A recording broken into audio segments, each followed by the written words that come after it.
Hey friends, welcome back to another episode of r/ProRevenge, where people get exactly what they deserve. Hope you're all doing awesome today, and let's get right into today's Reddit posts. Expect me to treat kids like crap? I'm going to shut down your daycare. So this happened a number of years ago when I was in college studying preschool education. A new daycare had recently opened in our town, and it already had a bit of an unsavory reputation. For some reason, they had gotten my name from one of my professors as a potential supply teacher. Whatever, but okay. Cue a call from them at 6:30 a.m. on the hottest day of summer. I kid you not, it had to be 30 Celsius at 7 a.m. and the temp was still rising. The director was in a twist, needing a supply for a few days, and promised to pay me $10 an hour if I came in to pinch hit. What college student doesn't need money? So I agreed and headed on over. I got there about 8 a.m. and the place was disgusting. Dirty floors, filthy walls, broken toys. It looked like the school from the movie Matilda. I barely had time to take in the nastiness around me when I heard a woman screaming in the kitchen, "Eat, damn you!" and the sound of a very young baby wailing. I scooted to the kitchen as I was met with absolute filth. Dirty dishes piled on the counter, crusted pots filled with something in the sink, and flies. Oh, the flies. Sadly, that wasn't the worst of it, because sitting in a battered high chair was a crying baby with an enraged adult, teacher I assume, trying to force a spoonful of oatmeal into his tiny mouth. "What are you doing?" I said. "Little brat won't eat." "Eat, damn you," said the teacher.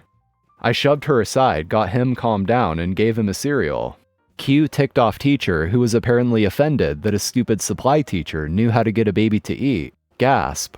As I was finishing up with Junior, the director came into the kitchen and announced my class for the day would be the school-age kids, upstairs.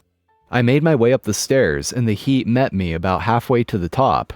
It was a sauna, easily 45 Celsius up there. The director says, "Oh yeah, the AC broke 3 weeks ago. We haven't gotten it fixed yet." I looked around at the 3 almost bare rooms on the upper floor. In one was a TV with a video game console and 2 controllers. In another was some old board games, and the third had a shelf with some battered books on it. With this, I was expected to entertain 15 children for the next 8 hours. Fast forward to early afternoon. I have opened every window and the door to the fire escape, hoping to get some cross breeze going. The kids are hot and bored.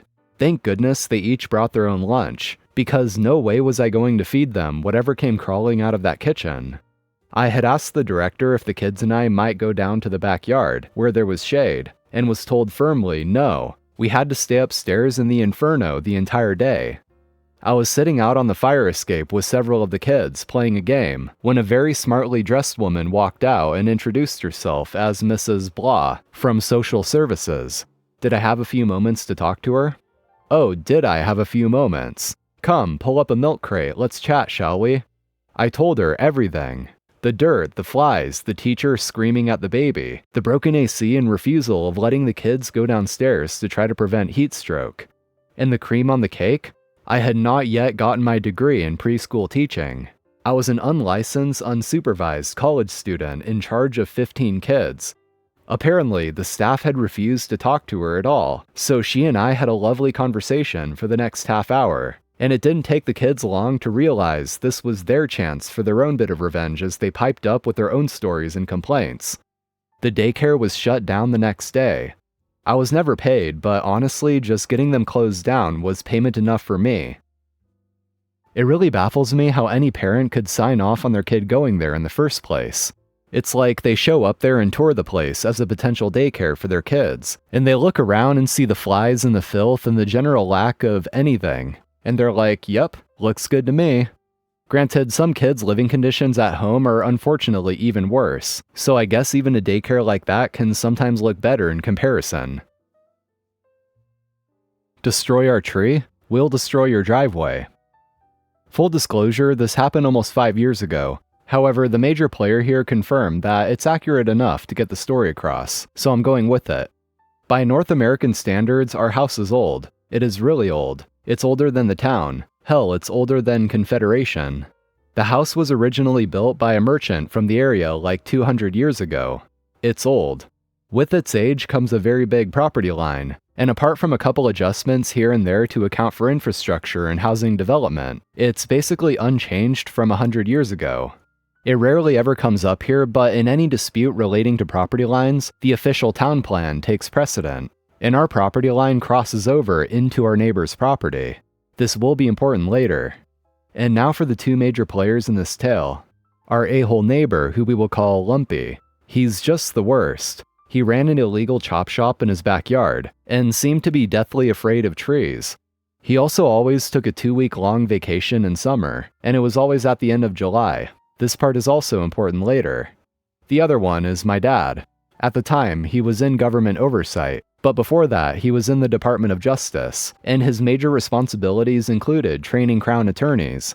This included the attorneys general.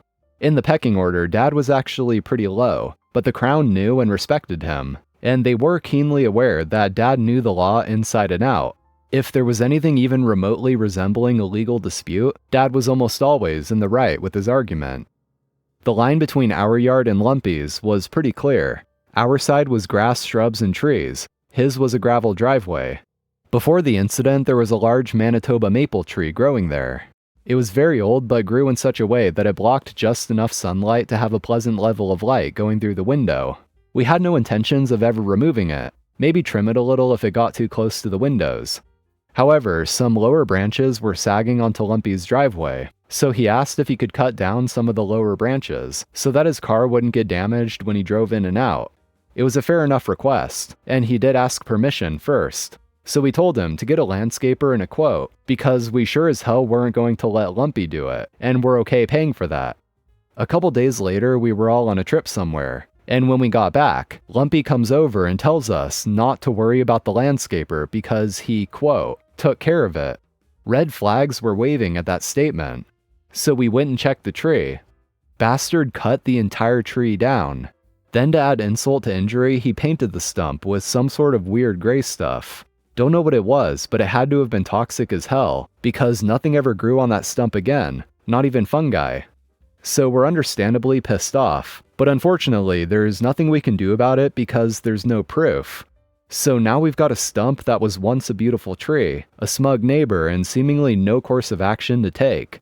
Dad didn't accept that scenario, and he had a plan.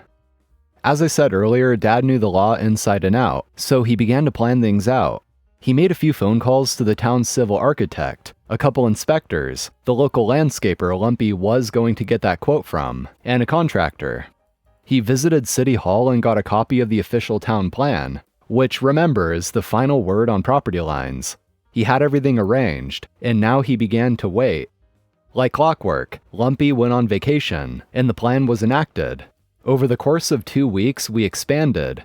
We rebuilt our fence to new dimensions, rearranged the shrubs, dug up the gravel driveway and put fresh dirt and grass over it, and planted a weeping willow in a spot where, as it grew, would always hang and shed into Lumpy's yard.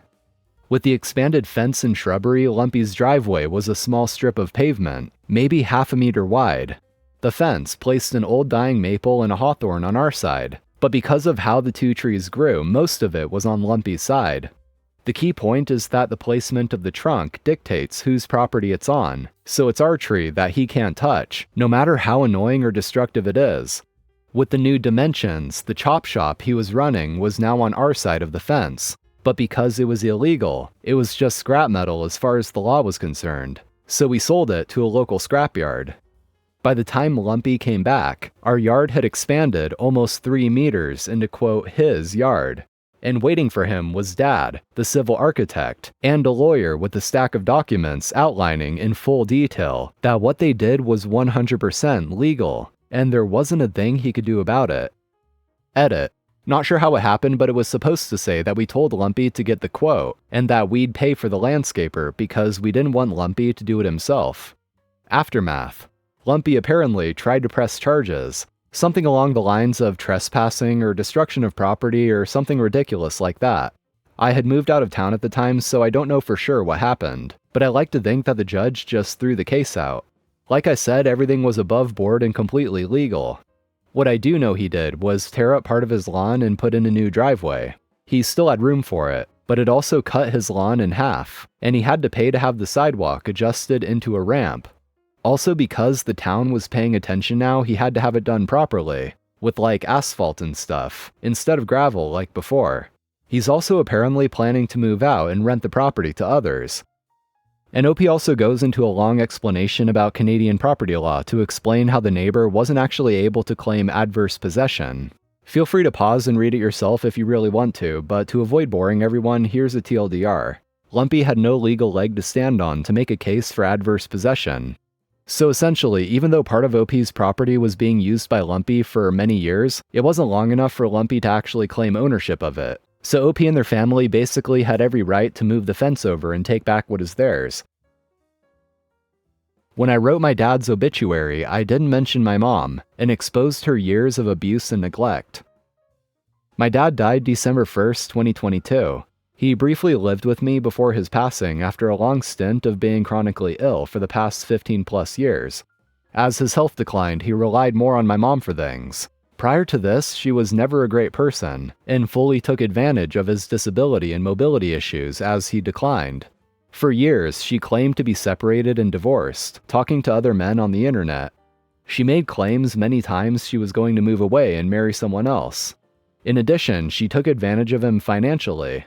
We tried every legal avenue we could find to have her kicked out, arrested, or force her out, but those attempts were met with responses that it was a civil matter, and there was nothing that could be done. He made me durable power of attorney, and added me to all his accounts. This is a small portion of her abuse, but I promise her actions were no less than neglectful and exploitative. I'd tried for years to get my dad to move in with me, but he wasn't leaving the house he worked so hard to pay for. I brought him home on hospice the day after Thanksgiving and made sure his final days were the best they could be.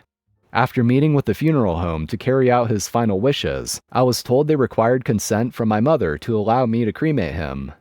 It was no surprise she initially told me no, and only agreed after I allowed her to keep the Social Security survivor benefits, which would have been hers anyway. I wrote his obituary and left her out of it. There was not a single word or mention he'd ever been married or had a spouse. I didn't feel she deserved to be recognized or viewed as a grieving widow when she spent their entire marriage as a crappy spouse in person. She lost her mind, and there were many questions from friends and family alike. I've spent years in therapy working through maternal narcissistic abuse, and believe if she didn't want me to talk about it, she shouldn't have done it. When people asked about it, I was honest about the years of abuse my father and I endured from her. I've completely ruined the public image and victim complex she spent years creating. I might be the villain and the a-hole in this scenario, but I'd do it again in a heartbeat. Anyway guys, that's going to be all for today. Thank you for watching, I appreciate it. Be sure to leave a like if you enjoyed and subscribe if you haven't already. So have an amazing day, take care, and I'll see you next time.